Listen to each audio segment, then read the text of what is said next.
everyone, what's up? Hope you are doing well out there in the crazy world. I want to thank you again for tuning in to the Anomaly Podcast. This has been a lot of fun so far. And we are just going to get crazier and crazier from here on out. I wanted to do the two kind of very down-to-earth sort of topics in the first two episodes. But from here on out, we are going to kind of blast off to the moon and travel into the other dimensions. But we're going to kind of ease into that. So today's episode is going to be kind of like a bridge between the sort of scientific, very down-to-earth type of metaphysical topics that are still very tangible and have some very strong links to science. And then we're going to really go into the ethereal, interdimensional type experiences based off my own firsthand experiences out of my body and with other individuals in my own circle who have been traveling in and out of hyperspace for years now. So a lot of fun stuff coming up.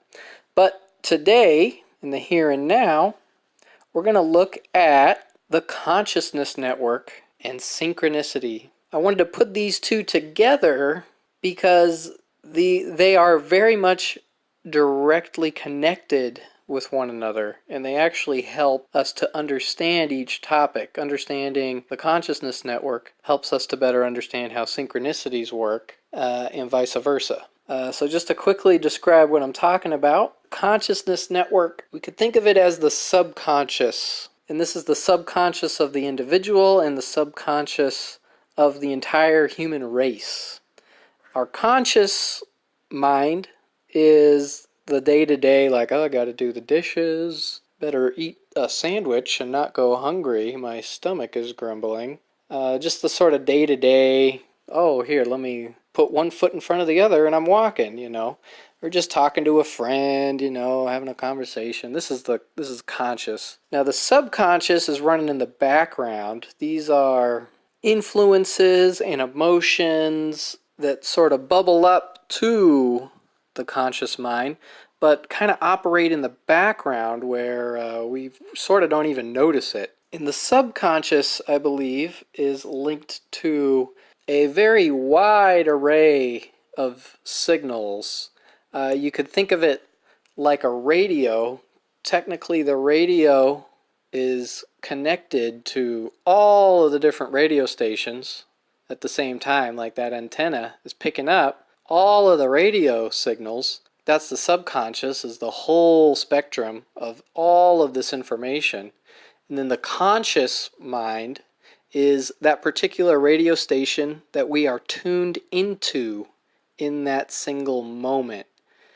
So the subconscious is really tapped into a wide spectrum of information, but the mind is very efficient. It says, we don't need to run all that all the time.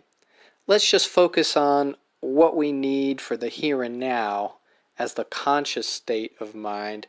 It's sort of a matter of efficiency, this separation between the conscious and the subconscious.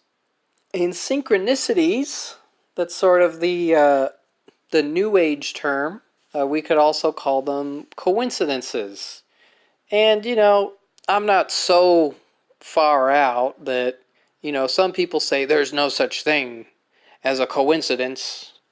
Everything, means something deeper. And that could be true to an extent, but some things I honestly think are just coincidences and there's not much more to it. But other things, and you can feel the difference, the distinction in yourself. Some coincidences feel like there's a lot to it, like, wow, this is really showing me a lot in my life that otherwise I wouldn't have paid any attention to. Or things like, I lost a ring years ago and then somehow it wound up on my doorstep. Sometimes it can be totally far out and the coincidences just seem like, wow, there was something more going on here. Or maybe you had a confrontation with a specific person, and then you just happened to bump into them in the checkout line at a grocery store, and you just have to confront that person and have a conversation, and there they are, and your life has put you two together again. So we could really think of the consciousness network as the structure of all of this different information traveling through the human mind and through our world, and the synchronicities as these alignments and these actions of actually transferring that data and manifesting that data. And there's actually a lot of correlations, and we'll get into this, with the way, say, magnetism works, where this particular signal will attract this opposing signal. They also call that the law of attraction. Or in the way that physical atoms work, this particular form of an atomic structure will attract and meld together with this particular atomic structure. And that leads me into a couple specific scientific experiments that actually give us just a peek into the reality of the consciousness network. So the first scientific experiment, when scientists took a single atom, they split that atom apart into two pieces. They took one half of the atom, put it into a laboratory on this side of the world. They took the other half of the atom, flew it all the way over to another side of the world, and wouldn't you know it, when they would affect one half of the atom on this side of the world, in real time, in the moment, with no time delay whatsoever, the other half of the atom would directly respond. So there is some structure, some form of network, where even if you split an atom in half, just an atom, it is still directly bound to itself. So there is some wireless network that was keeping those two halves of the atom still intact with one another. And it would indicate not only is this what goes on, but you can't get away from it. You cannot split an atom and affect them individually. They are always going to be connected. So the consciousness network would seem not to be, if this exists. It seems that you just can't get away from it. It's foundational to how reality works. It's just the specifics to it is what we're still trying to figure out. And of course, science likes things to be so locked into place. No wonder we don't have an exact consciousness network just yet. Science just isn't quite ready for that, but we're getting there. The other scientific experiment that gives us a little insight as to how this whole thing is working here is the double slit experiment. Yes, you probably know about the double slit experiment.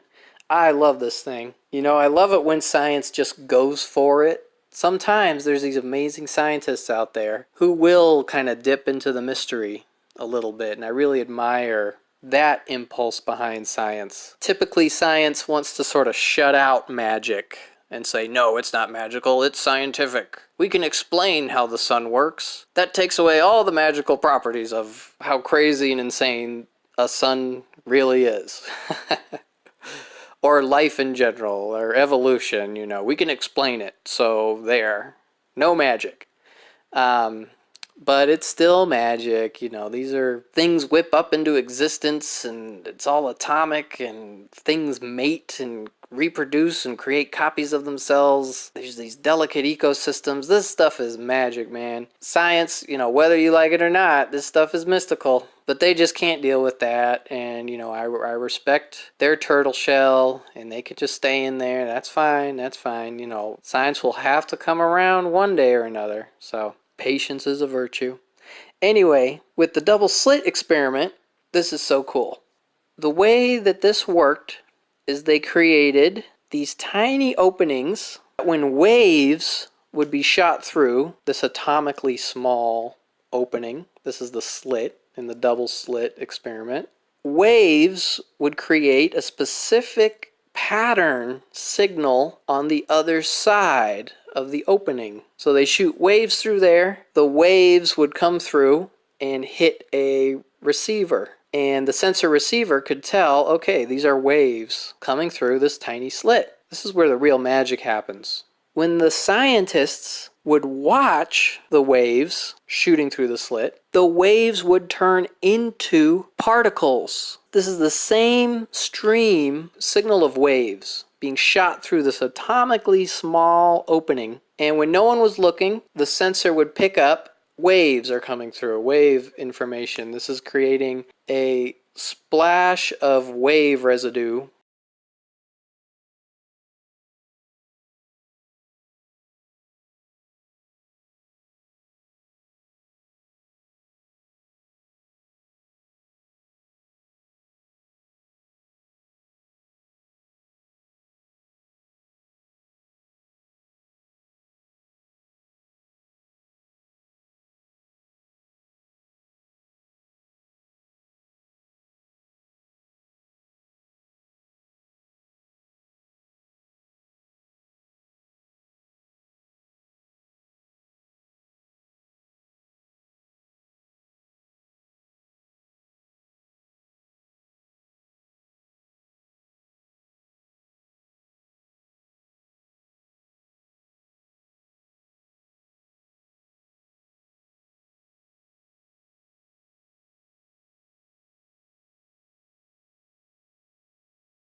There you go.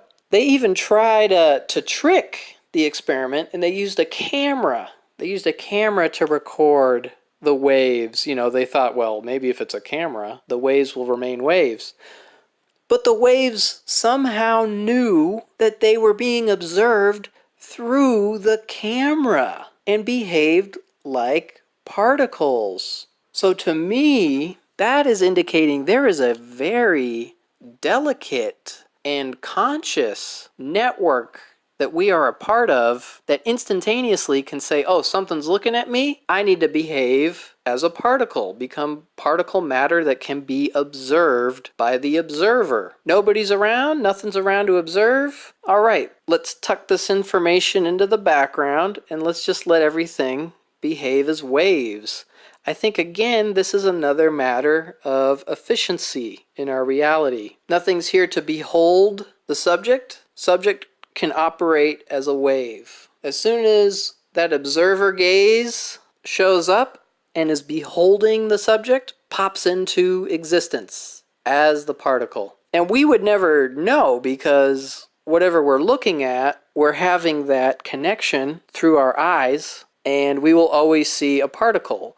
We could never look at the wave state because it's so instantaneous, it sort of anticipates us looking at it, so everything kind of prepares and gets ready to be seen by the observer. So in these two experiments, we can see that matter is intimately interconnected. Even if you split the tiniest piece, if you split an atom apart, it's still connected, even on other sides of the world. What you do to one responds and happens to the other. With the double slit experiment, reality is so fine-tuned, it always knows where an observer source of consciousness is coming from and behaves appropriately. Okay, I need to be particles right now to be observed for this observer. So this implies a very sophisticated network structure. And it is always on top of it. It is never skipping a beat. Down to the quantum level, very, very few malfunctions and glitches are happening.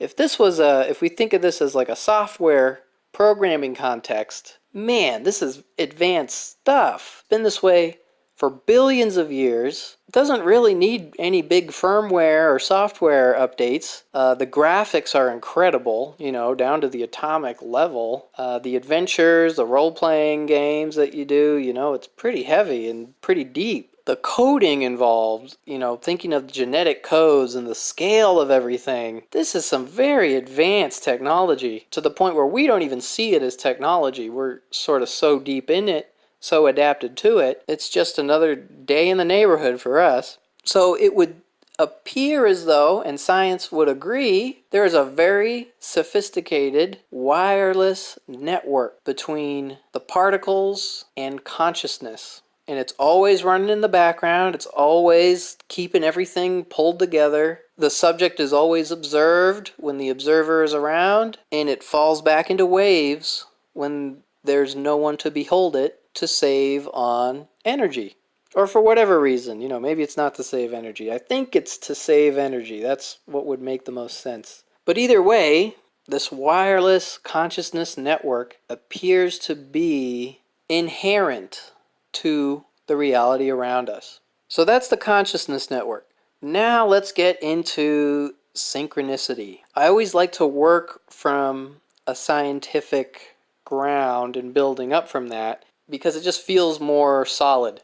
So when thinking about synchronicities and these coincidences in our lives, we can almost think of things in a quantum atomic relationship. We can think of ourselves, our body, our consciousness, our feet, our legs, this whole deal we got going on, our funky ass ears, crazy hairdos, eyeballs, noses for smelling, tongues for tasting. We've got this whole setup. We can think of our kind of body and our self as the atomic nucleus. We are our own atomic nucleus. And our environment around us, we could think of that as the empty space inside of an atom. So here we are walking around, we're the nucleus, and the world around us is that empty space. And in that empty space, we've got other particles, all the spinning electrons. And just like with atoms, different atoms have different weights to them. They have different orientations, different mixes of protons and neutrons and electrons. Just like in our lives, we can be of a unique makeup that makes us the individual, quantum, atomic individual that we are. And we have different things that occupy the space around us. We can think of this as our homes, as our dwellings, as being kind of like our local atomic representation of self. And some of us are kind of messy, or we have patterns in our lives where there's routines. Some are good, some are bad. And these are all like different atomic states. And then if we think of ourselves as like these atomic creatures, which scientifically we're built out of atoms, and also building on that original concept from episode 1 of how things behave like a fractal, some atomic beings, some people, are going to mesh better with other atomic beings of a harmonious makeup. So me, as my nucleus with my electron spins and the way I live, is going to come up to this other atomic being, and we're either going to kind of get along, and we got similar spins going on, we got similar, you just get along with another person or you don't get along with them. And this is sort of the same with atoms. Some atoms, they just mesh together and they become atomic structures, and then other atoms, they just reject one another. Their electrons, they just don't spin in a way where they can mesh with one another. And sometimes an oddball atomic structure can come in out of nowhere and disrupt and blow up the whole thing. Just like in life, you can get this thing from out of left field, comes out of nowhere, and boom, everything's to shit. Sometimes you gotta watch out. And then the opposite is true. Sometimes, oh wow, this thing comes along, it's such a perfect match, it's such a perfect fit. Wow, the whole atomic structure benefits. And from that perspective is where synchronicity in the consciousness network can really tangibly make sense. If we think of ourselves as these atomic creatures in this atomic world where some expressions, when we put out this type of energy into the world, it's going to bring back that type of energy from the world, from our environment. There's going to be an atomic match and things are going to mesh together.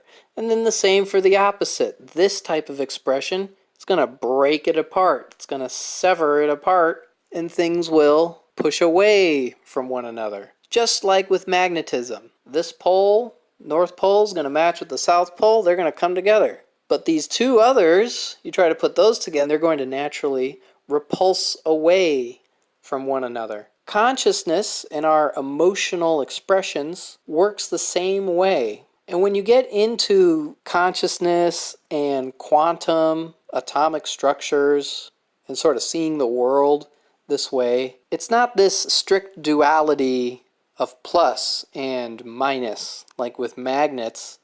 There's a whole range of different qualities. It's not just plus and minus, and it's not just 1 or 0.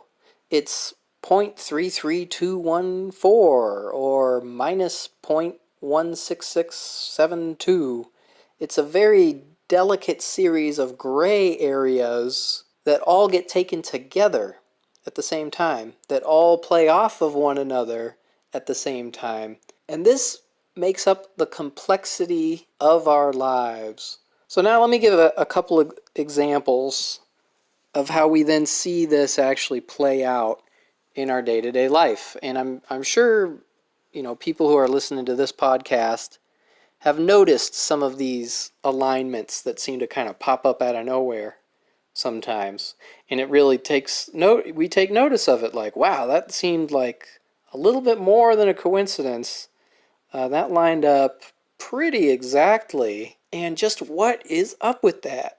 So here is my best assertion of the situation. I've been thinking about this one for a long time. So let's say you and a friend are driving down the road and you're just talking, you're not really thinking about it, you're just having a fun conversation, and somehow apples comes up, like, oh, my grandma makes this apple stew or these caramelized apples, and she bakes them in the oven and puts these special spices on it, and I love them. These apples are amazing. And then you just happen to be driving by a big apple sign. And maybe because you guys are driving through a mountainside where there's a lot of apple orchards. And maybe you didn't even notice this. It's out of the peripheral of your eyes. We saw lots of apple trees. And we were talking about food, and then we get to the part where I'm talking about Grandma's apples, and sure enough, over there to the right, there's a big old billboard, of apples, and a big basket of apples, and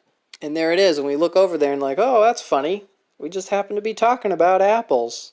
And that is the subconscious at work and the consciousness network at work, where the subconscious was picking up data, whether you noticed it or not, and you're in the flow of a conversation. You're not really thinking too much. When the mind takes the wheel, and we're always in the mind, synchronicities don't seem to happen as often because we're really meticulously guiding our lives. When you kind of get in the flow of things and you're not really overthinking things, you're just being, you're just off the cuff, living, talking, in the flow, then the subconscious has a little bit more of an opening for these things to sort of line up and come through. This is also the same with psychic intuition. You can't really be a psychic using your mind. You have to actually get the mind out of the way and let the flow of pure subconscious with a little dash of conscious come through to kind of focus the subconscious, but you also don't want to impede the subconscious. That's why it's this sort of delicate nether realm of neither this and neither that, and you can't really pin it down scientifically like you can an atom or you can with scientific raw data, because it doesn't work that way. It sort of lives in the air. It lives in the in-betweens of essences, and sometimes it comes through and sometimes it doesn't. Like magic, And the other part that can make things kind of confusing, because our humanity, our social structures, we're very much dualistic. It's either this or it's that. There's no gray area in between. It's either Democrat or it's Republican. It's either hot or it's cold. It's up or it's down. It's good or it's evil. It's light or it's dark. Plus or minus. 0 or 1. And we're just at this phase in our evolution where we're starting to grow beyond that, and realize, oh, there's all these delicate gray areas in between. Even with our new quantum computers, they have to rewrite how coding even works because it's no longer just ones and zeros, but it can be, how in computer code, if you break it down to its most basic information, it's a series of 0011011011011100100101 zeros and ones. But in quantum computing, instead of it being binary, it can say 0.33621 next to 0.22234 next to a 0, next to a 0.99876. All of these little intricately infinite codes become possible in quantum computing. That's why there's only 5 that we publicly know about. I'm sure there's many, many more. That's why it's still very much in development, because they're literally rewriting the way that code even works. And this is also representative of this new level of consciousness that we're evolving into. And we're just on the edge of being able to better understand things like the Consciousness Network and the way that synchronicity works. And the reason I was even talking about that is that synchronicity, it's not so clear cut and dry. It's not that our conversation about talking about grandma's apples made the apple sign appear, and it's not that we were driving through apple orchards that made us talk about grandma's apples. It's a combination of both together that build up enough to meet in the middle to give you your synchronicity. This will also happen when you're having a conversation and you're getting in the flow with people, and let's say you've got the TV or the radio on, and you say something and you're talking and it's this big idea and it reaches this intensity, and you say, and it's crazy how this happens, and then people, they just unite in triumph. And then on TV they say, and together we unite, and the team triumphed. You ever have one of those happen? Oh yeah. Those are like, what? What the hell? And again, it's not strictly what's going on TV influencing the subconscious to make the synchronicity happen. And it's not strictly your conversation being in the flow with your consciousness triggered what was on the TV to be that perfect alignment. It's a combination of the two together, and it reaches enough of an energetic strength that there's like a peak that happens of a whoop, a little zing up, like a slope upwards that meets in the middle, and then what comes through is the synchronicity. This is the same principle if you're driving around and again you're in the flow and it's like, oh, this really intense realization in my life and I never should have said that to this person. Oh my God, it just like hits you like a ton of bricks, and then boom, a couple of streetlights go out next to you. Now I know that some people say, well, the streetlight goes out because your headlights got detected by the sensor and it thought it was daylight, so the light went out. And I'm not buying it. It's like, I think they built that in mind where the streetlights need to be on at nighttime, and if there's cars driving by, the lights need to stay on. So I don't buy that one. What I think actually happens is you create enough of a charge in the consciousness network that there is like an electromagnetic subtle ripple effect that hits that sensor in the streetlight and triggers it to go out. And a little Easter egg that I've come across in thinking about this type of stuff for so long is, I wonder if that would mean there is a similar expression in our consciousness energy as there is in sunlight energy, and that's why it impacts the sensor on the streetlights. Maybe. Because the sun is like such a mass of consciousness that it is a sun. It is radiating out. That is like a lot of consciousness. It can carry elements in the sunlight itself and behave like a 3D projector and create creatures on a planet and deliver nutrients through the light to plants and give them life. That is some powerful consciousness. In my opinion, I think that I sometimes call humans sun larvae. And I'm not trying to diminish a human to a larvae. I think larvae are actually kind of cute, and they're necessary. You got to have that stage to grow up and become a full-on bug, you know? So we're sort of like, we could think of us as stars in training, or it could be the other way around. Maybe if we were to follow our consciousness back to its root, we may find ourselves as a star out there in the universe somewhere, and we just projected a little piece of ourselves to have a human experience on this planet. And that's probably the grander level of the consciousness network, getting up into the universal levels of it. We're probably all sorts of stars and planets and trees and animals and creatures and plants all over the place. All of us are probably all over the place. Again, as an efficiency of existence. You see, I told you, we're going to start getting kind of super far out after those first couple of episodes. So back to synchronicities. This was a really good one. This happened quite a few years ago, but really stood out to me as life showing me something. I used to work as a food demo person. You know, we'd get the new whatever it was, new cereal, and pour out little cups of cereal, and I'd bother people and say, hey, you want to try this? All right, here's a little freebie.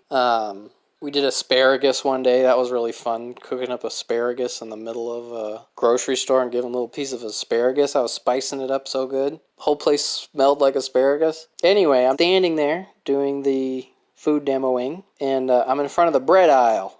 And people are going, doing their thing at the grocery store, and they took this loaf of bread, and they decided, nah, I don't want it. And they put it back on the shelf. And that loaf of bread slid off the shelf and fell on the ground. And then the person was like, oh crap. And they picked it up and put it back. Okay, so, no big deal. A couple hours later, someone comes up and they look at that same loaf of bread. They think about it, and then they say, I don't want this bread. They put it back on the shelf. It slips off the shelf and it falls on the ground again. What? Okay, well, that's 2 times. That's not, that's in the realm of possibility. But then someone else comes along, same loaf of bread. It was like a very noticeable color, and I'm just standing there. What else am I going to do? Same loaf of bread. They pick it up. They put it in their cart, in that upper part of the cart where, like, the kid sits. They put it in that part, and it slips through the opening, and it hits the floor. This loaf of bread just wasn't going to stay wherever you put it. It is as though it collected a consciousness residue on this loaf of bread of not being wanted and falling on the floor. And I think that this happens all around us in life, all over the place. There's all kinds of consciousness residue on everything. Like on the news a couple weeks ago, there's this one spot on a local highway where there's always a bad accident. Like, this was extreme. Like, it tumbled over the side of the guardrail and, like, fell off an overpass, like, onto the ground. Like, people have died there. And I'm thinking, there's a lot of consciousness residue on that particular part of the highway. And, it could have started with, let's say, the people who are constructing that particular ramp leading up to the overpass. Maybe they didn't have enough funding, maybe they had a really bad attitude, and maybe they cut some corners with how they put that overpass together.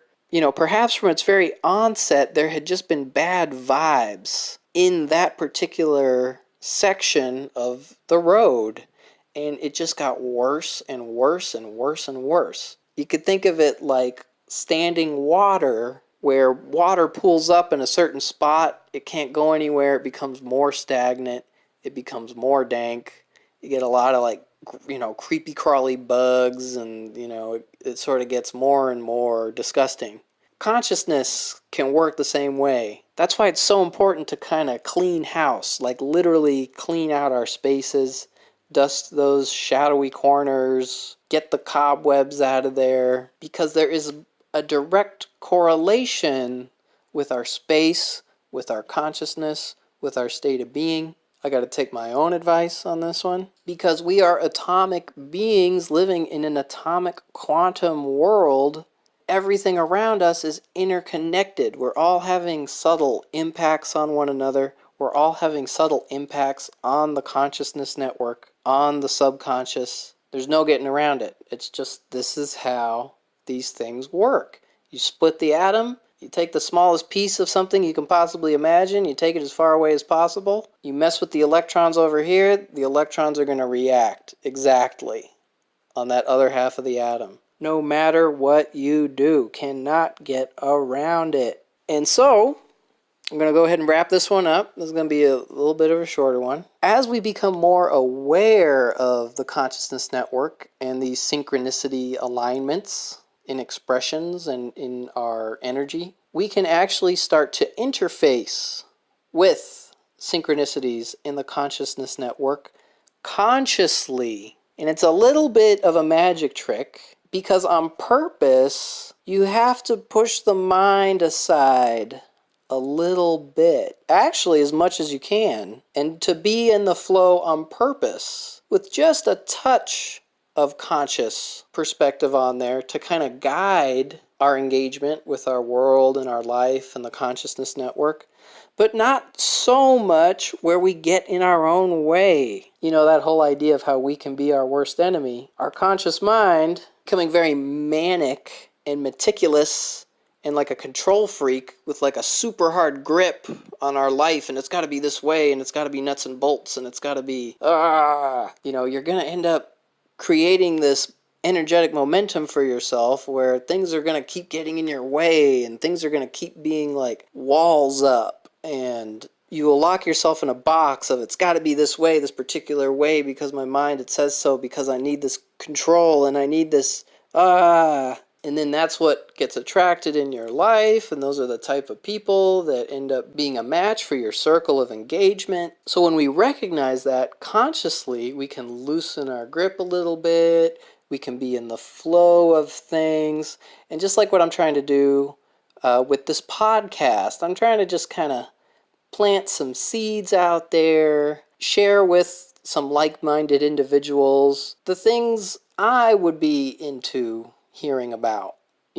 Sharing with others what you would wish to have been shared with you. That creates some good momentum, it makes me feel good. I hope it makes you feel good. And it's kind of me trying to, put all this theoretical concepts like into practice, and practicing at building this and getting it to be better and better and stronger. So as we recognize the reality of the consciousness network, we can put out into the world those changes we wish to see. We can imbue the changes in ourselves and in our lives that we wish to see in the world. It's like having this understanding of energetic momentums, of the law of attraction, and not in the new agey, annoying way of like self-righteousness and condemning negativity. No, it's like bringing to the stagnant waters a fresh river of flow. Being aware of who we are and living accordingly, and matching up with other people and matching up with things in our lives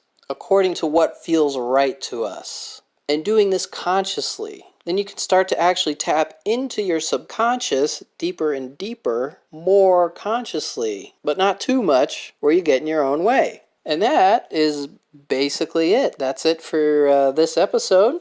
So I hope you guys just just wanting to send you guys some good vibes, many blessings. Thank you so much for checking out the show. I've got some really fun episodes planned up for the next few coming up here. And keep on keeping on. Wishing you all the best. Until next time, this is the Anomaly Podcast.